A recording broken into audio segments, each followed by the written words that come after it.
مولاي صل وسلم دائما أبدا على حبيبك خير الخلق كلهم مولاي صل وسلم دائما أبدا.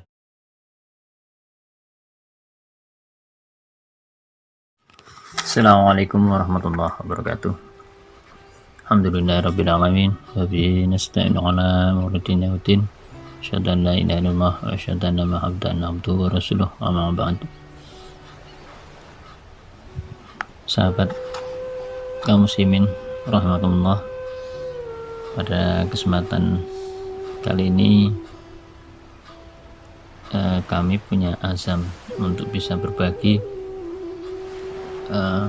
tentang risalah kisah-kisah akhlak terpuji, dan mudah-mudahan menjadikan manfaat bagi perubahan yang lebih baik pada diri kita masing-masing, pada diri kita sendiri, pada saya terutama, pada sahabat kaum muslimin semua, bahwa kisah-kisah yang akan kami sampaikan kami ambilkan dari catatan-catatan terpercaya, baik Al-Quran, hadis, atsar sahabat maupun catatan-catatan terpercaya lainnya. Selain kisah-kisah nyata yang dialami umat terdahulu, juga dilengkapi dengan peristiwa-peristiwa yang bakal terjadi di alam akhirat yang diceritakan oleh Al-Quran atau oleh Rasulullah SAW. Semuanya kami sajikan dalam rangka meningkatkan kualitas hidup kita dan insyaallah memberikan kebaikan baik di dunia maupun di akhirat. Amin.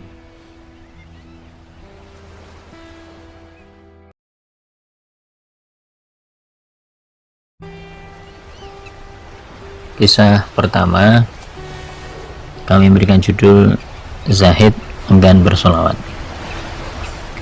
Dikisahkan bahwa ada seorang zahid, yaitu orang yang menjauhi kenikmatan duniawi. Dia enggan membaca sholawat kecuali pada waktu sholat. Pada suatu malam, zahid tersebut bermimpi bertemu dengan Rasulullah SAW. Dia berusaha menghampiri beliau, namun beliau enggan memperlihatkan wajahnya. Zahid pun bertanya penasaran, "Ya Rasulullah, apakah engkau marah padaku?" Rasul menjawab, "Tidak." Zahid kembali mengatakan, "Tidakkah Rasulullah mengenalku? Aku adalah umatmu bernama Fulan Az-Zahid." Rasulullah menjawab, "Aku tidak mengenalmu." Zahid kembali mengatakan, "Ya Rasulullah, aku mendengar dari para ulama bahwa Rasulullah mengenali semua umat sebagaimana kedua orang tua mengenali anak-anaknya. Benarkah?" Rasul menjawab, "Para ulama itu benar, bahkan aku lebih mengenali umatku daripada kedua orang tua mengenali anaknya. Adapun sejauh mana aku mengenali umatku adalah sesuai dengan banyak sedikitnya dia membaca sholawat untukku." Demikian jadi kedekatan kita dengan Rasulullah, salah satu faktor adalah banyak sedikitnya kita bersholawat. Wallahu a'lam.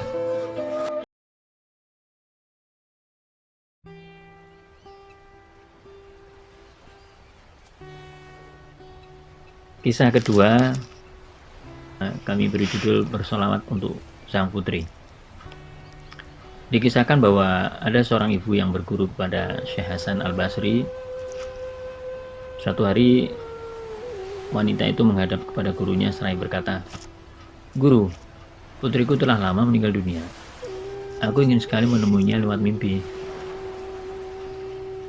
Maka perkenankanlah guru mengajarkan kepadaku suatu amalan agar aku bisa menemuinya."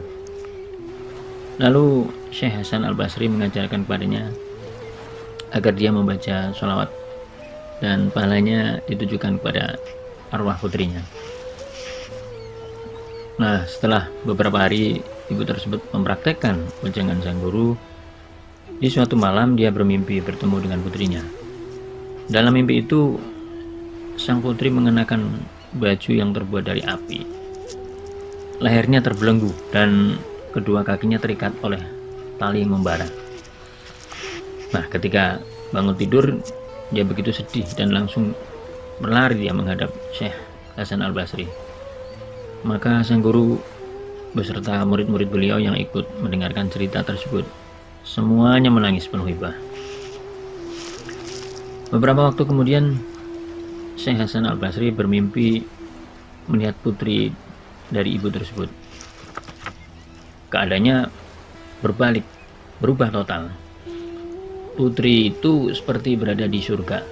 Dia terlihat sedang duduk santai di atas pelaminan emas yang kepalanya mengenakan mahkota putih penuh cahaya. Cahaya yang menerangi di sekelilingnya dari ujung barat hingga ke timur. Tiba-tiba si putri itu menegur seraya berkata, "Wahai guru, tahukah engkau siapakah aku ini?" Saya menjawab, "Aku tidak tahu." Putri meneruskan, "Aku adalah putri dari ibu yang telah guru ajari membaca sholawat." Si Syekh bertanya, "Mengapa kedudukanmu sekarang demikian terhormat?" Si putri menjelaskan, "Wahai guru, suatu ketika ada seorang laki-laki lewat di pemakamanku seraya dia membaca sholawat 1 kali. Dan pahalanya ditujukan kepada kami semua ahli kubur. Di antara kami itu terdapat 550 orang yang terus-menerus mendapat siksa kubur. Setelah terdengar suara bahwa, 'Hai malaikatku, bebaskanlah mereka semua dari siksa kubur, karena mereka mendapat limpahan rahmat atas bacaan sholawat tersebut.'" Sahabat muslimin, dari kisah kedua ini, dari bacaan satu sholawat dari orang mukmin, orang soleh, orang alim, bisa mengangkat penderitaan 550 ahli kubur yang disiksa. Sedemikian fadilahnya dengan membaca sholawat. Wallahu a'lam bishawab.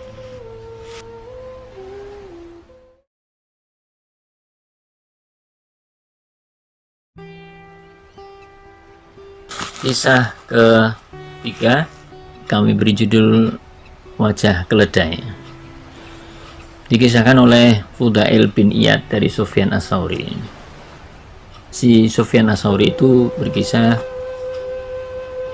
"Aku menunaikan ibadah haji. Aku pernah melihat seseorang yang senantiasa membaca sholawat, baik ketika berada di Masjidil Haram, ketika tawaf mengelilingi Ka'bah, ketika berada di Arafah, maupun ketika berada di Mina. Maka aku mencoba bertanya kepadanya, 'Saudara, setiap tempat dalam manasik haji ini masing-masing ada bacaan doanya tersendiri. Terus terang, saya merasa heran, mengapa engkau tidak memperbanyak doa-doa khusus itu dan tidak pula memperbanyak sholat sunnah? Kulihat engkau hanya menyibukkan diri dengan memperbanyak bacaan sholawat.'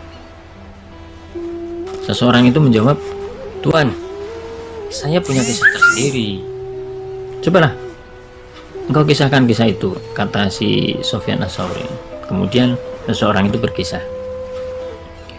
'Aku berangkat menunaikan ibadah haji bersama-sama ayahku dari Khurasan.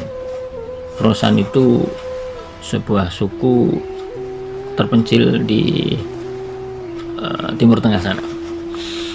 Nah, sesampainya di Kufah, ayahku mendadak sakit dan ajal pun menjemputnya. Lalu aku tutup wajah ayahku dengan selai kain. Betapa terkejutnya aku, karena saat kain itu tersingkap, ternyata wajah ayahku yang telah berubah menjadi wajah keledai. Aku kebingungan dan sedih melihatnya. Aku malu untuk memberitahukan kepada orang lain, karena wajah ayahku berubah amat memalukan. Ketika rasa bingungku telah memuncak, tiba-tiba aku merasa mengantuk sekali, hingga aku tertidur. Dalam tidur itu seolah aku didatangi oleh seseorang yang nampak segar bugar dan tampan rupawan. Orang itu memakai tutup wajah, dan ketika penutup wajahnya dibuka, dia menegurku, "Saudara, mengapa engkau bersusah hati?" Kataku, "Bagaimana aku tidak susah menghadapi ujian seperti ini?" Maka seseorang itu, dia itu menghampiri mayat ayahku dan dengan lembut mengusap wajahnya. Kemudian aku pun mendekatinya dan membuka kain di wajahnya. Ternyata wajah ayahku tidak hanya kembali seperti semula, tapi telah berubah menjadi berbinar,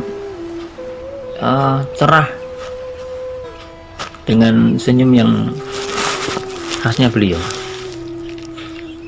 Nah, di tengah kebahagiaan yang tak terlukiskan itu, aku mencoba bertanya pada lelaki tersebut, "Tuan, siapakah sebenarnya Tuan ini?" Jawabnya, "Aku adalah manusia terpilih, Muhammad." Maka aku pegangi ujung kain beliau sembari bertanya, "Demi hak Allah Ta'ala, kumohon baginda berkenan menceritakan hal ihwal ayahku ini." Kemudian beliau menjelaskan, "Ketahuilah bahwa ayahmu ini termasuk pemakan riba. Dan di antara keputusan Allah adalah setiap pemakan riba di akhirat kelak wajahnya akan berubah menjadi wajah keledai. Bahkan sejak di dunia pun telah dirubah menjadi wajah yang seperti ayahmu ini. Namun Allah telah mengizinkan diriku untuk memberikan syafaat kepada ayahmu dan wajahnya menjadi pulih seperti semula. Hal ini karena setiap menjelang tidur dia selalu membaca salawat untukku 100 kali. Ketika hal ini diketahui oleh para malaikat, maka mereka memberitahukannya kepadaku. Lalu aku memohon kepada Allah agar dia berkenan memberikan izin padaku untuk memberikan syafaat pada ayahmu berkat ketekunannya dalam membaca sholawat. Sahabat kaum muslimin, dari kisah ini bacaan 100 sholawat dari seseorang yang ahli riba bisa mengembalikan wajahnya menjadi wajah yang cerah dan dapat syafaat Rasulullah dan mendapat surganya Allah. Wallahu a'lam bishawab.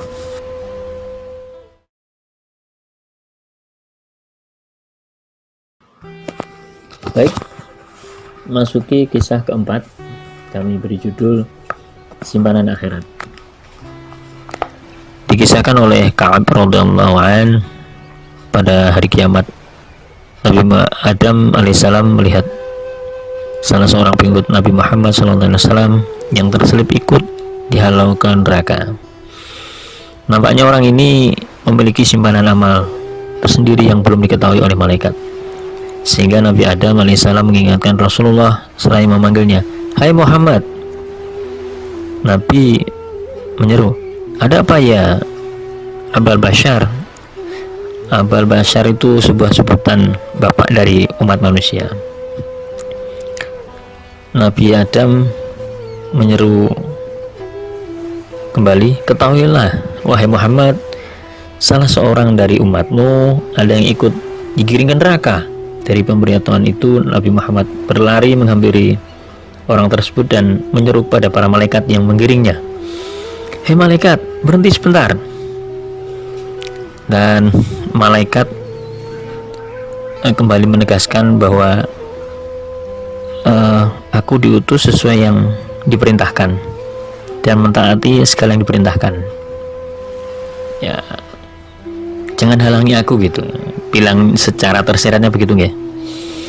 Tiba-tiba para malaikat itu mendengar seruan, "Wahai para malaikat, taatilah perintah Muhammad."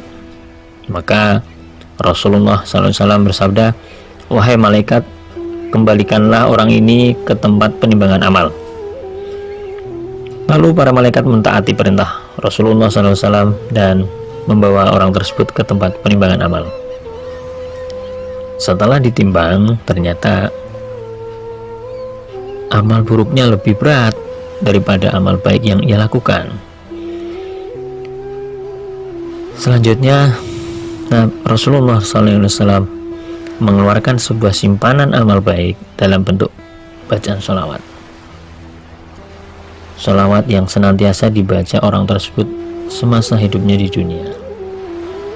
Simpanan itu diletakkannya pada sisi timbangan amal baik, hingga menjadi timbangan amal baiknya lebih berat daripada amal buruknya. Melihat hal itu, maka orang tersebut nampak gembira, seraya bertanya, "Siapakah sebenarnya Tuhan ini?" Dan Rasulullah menjawab, "Aku adalah Muhammad."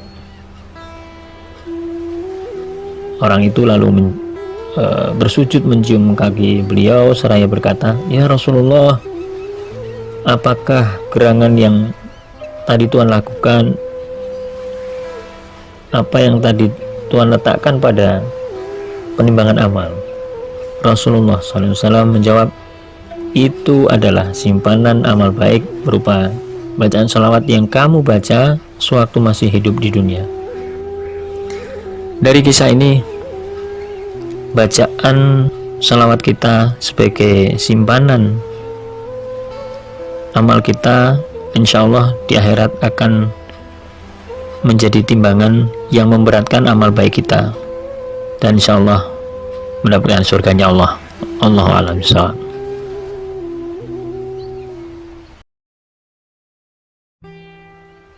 Sekarang memasuki kisah kelima. Kami beri judul kesaksian seekor unta. Pada zaman Rasulullah SAW, ada seorang Yahudi yang mencuri seekor unta milik orang Muslim. Kemudian ia menghadirkan 4 orang saksi palsu dalam persidangan. Sebagai pimpinan sidang, Rasulullah SAW membenarkan orang Yahudi tersebut karena ia bisa menghadirkan 4 orang saksi. Sedangkan orang Muslim dijatuhi hukuman berupa potong tangan karena dalam sidang itu terbukti dialah pencurinya. Mendengar keputusan itu, seorang Muslim tersebut terperanjat gusar, lalu dia menengadahkan wajahnya ke langit seraya berucap, "Ya Allah, sesembahanku dan majikanku, Engkau maha mengetahui bahwa hamba bukanlah pencuri unta ini." Kemudian ia mengajukan usul pada Rasulullah seraya berkata, "Ya Rasulullah, sungguh keputusan itu benar, tetapi sudahlah baginda meminta keterangan dari unta ini." Rasulullah berseraya menjawab, "Hai unta, katakanlah, milik siapa sebenarnya kamu ini?" Atas kuasa Allah, unta bisa menjawab, "Ya Rasulullah, ketahuilah bahwa aku adalah milik orang Muslim itu, sedangkan keempat orang saksi itu adalah saksi palsu yang mendustakan kebenaran." Rasulullah menyeru, "Saudaraku, beritahukanlah kepadaku apa yang engkau perbuat sehingga Allah Subhanahu wa taala berkenan menjadikan unta ini bisa berbicara dengan jelas dan fasih."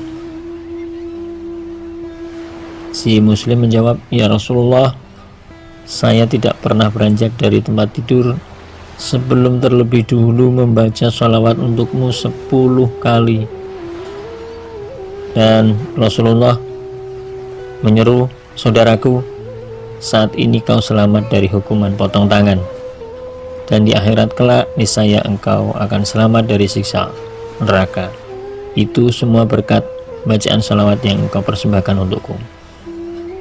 Sahabat Muslim, bahwa bacaan 10 kali dalam kisah ini dapat menjadikan cerminan bagi kita, bisa membalikkan sebuah keadaan unta bisa berbicara. Dan insya Allah dari kisah ini memberikan semangat bagi kita untuk senantiasa kita rajin dalam berselawat pada Rasulullah Sallallahu Alaihi Wasallam. Sahabat muslim yang insya Allah dirahmati Allah, dari kisah-kisah tersebut di atas bahwa Allah sendiri telah berfirman dalam surat Al-Ahzab 56, Innallaha wa malaikatahu shollu 'alan nabi ya ayyuhalladzina amanu shollu 'alaihi wasallimu taslima. Sesungguhnya Allah beserta malaikatnya senantiasa berselawat untuk Nabi Muhammad SAW. Hai orang-orang yang beriman, bacalah salawat dan salam untuk Nabi dan dengan bersungguh-sungguh. Sahabat muslim, dari ayat tersebut Allah memerintahkan kepada orang-orang beriman agar bersungguh-sungguh dalam membaca salawat dan mendoakan keselamatan untuk Rasulullah SAW. Bahkan kita diingatkan bahwa Allah sendiri berikut para malaikatnya senantiasa membaca salawat dan salam untuk Rasulullah SAW. Oleh karena itu, orang-orang yang mengaku dirinya beriman kepada Allah dan Rasulnya, seharusnya lah mereka mentaati perintah tersebut dengan memperbanyak bacaan salawat dan salam untuk dipersembahkan pada junjungan dan panutan kita Muhammad SAW. Pada hakikatnya Rasulullah sama sekali tidak membutuhkan lagi bacaan salawat dan salam dari kita, sama sekali tidak membutuhkannya. Lalu mengapa kita diperintahkan untuk membaca salawat dan salam untuk beliau? Nah, itulah salah satu perintah Allah untuk membuktikan siapa sesungguhnya di antara kita yang benar-benar mentaati perintahnya dan seberapa jauh kadar kecintaan kita kepada Allah dan Rasulnya. Dalam hadis disebutkan bahwa siapa yang mencintai sesuatu, niscaya dia banyak menyebut nama yang dicintainya. Tersebut riwayat hadis Dailami.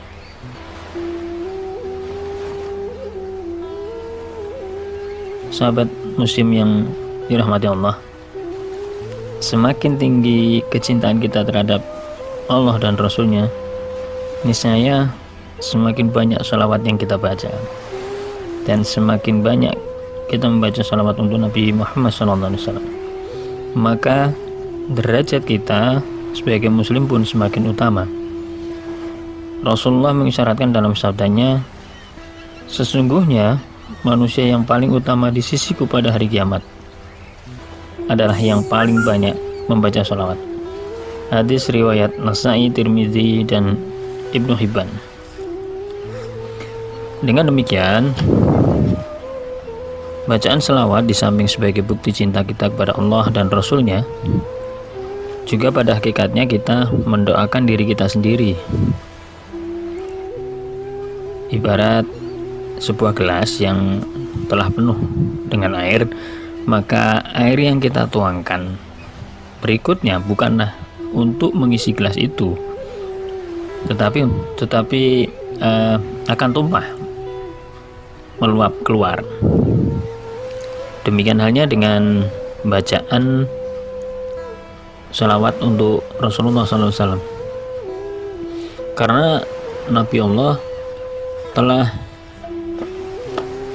terpenuhi dengan rahmat dan keselamatan, maka bacaan salawat yang kita persembahkan kepada beliau niscaya akan melimpah pada diri kita sendiri. Dengan demikian, semakin banyak kita membaca salawat, berarti semakin banyak pula kita mendapatkan limpahan rahmat dan keselamatan. Dan jika dilihat secara lahiriah, memang pada saat itu kita memanjatkan doa agar Allah berkenan melimpahkan rahmat keselamatan kepada Rasulullah SAW.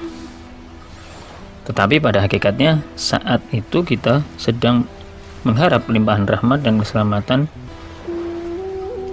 untuk diri kita sendiri. Bahkan limpahan rahmat dan salam yang akan kita dapatkan itu akan lebih banyak daripada rahmat dan salam yang kita persembahkan pada beliau. Hal ini diisyaratkan Rasulullah SAW dalam sabdanya, barang siapa yang membaca salawat untukku 1 kali, niscaya Allah akan melimpahkan rahmat kepadanya 10 kali lipat. Hadis riwayat Muslim. Sahabat Muslim, akhirnya kita bermunajat semoga salawat dan salam tetap terlimpahkan ke hadirat junjungan dan panutan kita Nabi Muhammad SAW beserta keluarga, para sahabat dan seluruh pengikutnya hingga akhir masa. Allahumma amin ya rabbal alamin. Kurang lebihnya mohon maaf. Bila taufiq wal hidayah. Assalamualaikum warahmatullahi wabarakatuh.